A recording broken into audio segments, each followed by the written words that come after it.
यह एक प्रकार का कागजी बजट धरातल पर उतर नहीं पाता है।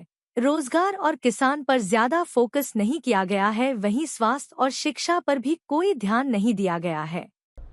आज का जो संसद भवन में बजट पेश किया गया एक प्रकार से कागजी बजट है, एक प्रकार से झुंझुना ही तो है।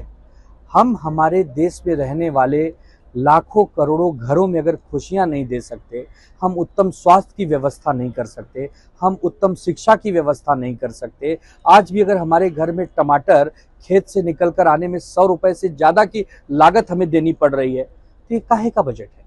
आपने 3 लाख से 7 लाख जो कमाते हैं उनके ऊपर 5% टैक्स लगा के वैसे ही लोअर मिडल और मिडल ऑर्डर की कमर तोड़ रखी है।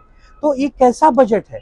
ये आपने बजट बनाया है या कहीं से लिखकर कोई कागज पढ़ दिया है? और बजट जब जमीन पर आते ही नहीं तो उस बजट का मतलब क्या है? 10 वर्ष से ज्यादा हो गया मोदी सरकार को, मोदी 3 आ गए, लेकिन जमीन पर उनका कोई योजनाएं कार्यान्वित नहीं दिख रही हैं। और रोजगार कहाँ है? आज भी 45 करोड़ लोग अगर नौकरियों के लिए मारे मारे भटक रहे हैं, तो आप 1-2 करोड़ नौकरियां देके कौन सा झुंझुना बजाना चाहते हैं?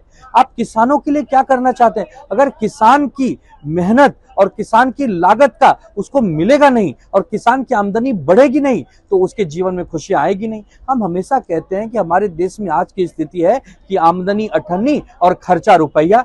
इससे सरकार को सबक लेना चाहिए कि हमारे देश के लोगों का इनकम कैसे बढ़े, हमारे देश में रोजगार कैसे आए, नए नए स्टार्टअप कैसे आए, नई नई नौकरियां कैसे आए, विदेशी निवेश कैसे आए। जब तक आपके पास संसाधन रिसोर्सेज नहीं होंगे तो आप देंगे क्या? वो सब न करके सरकार रटा रटाया एक प्रकार से कॉपी पेस्ट होता है। ये कॉपी पेस्ट बजट है।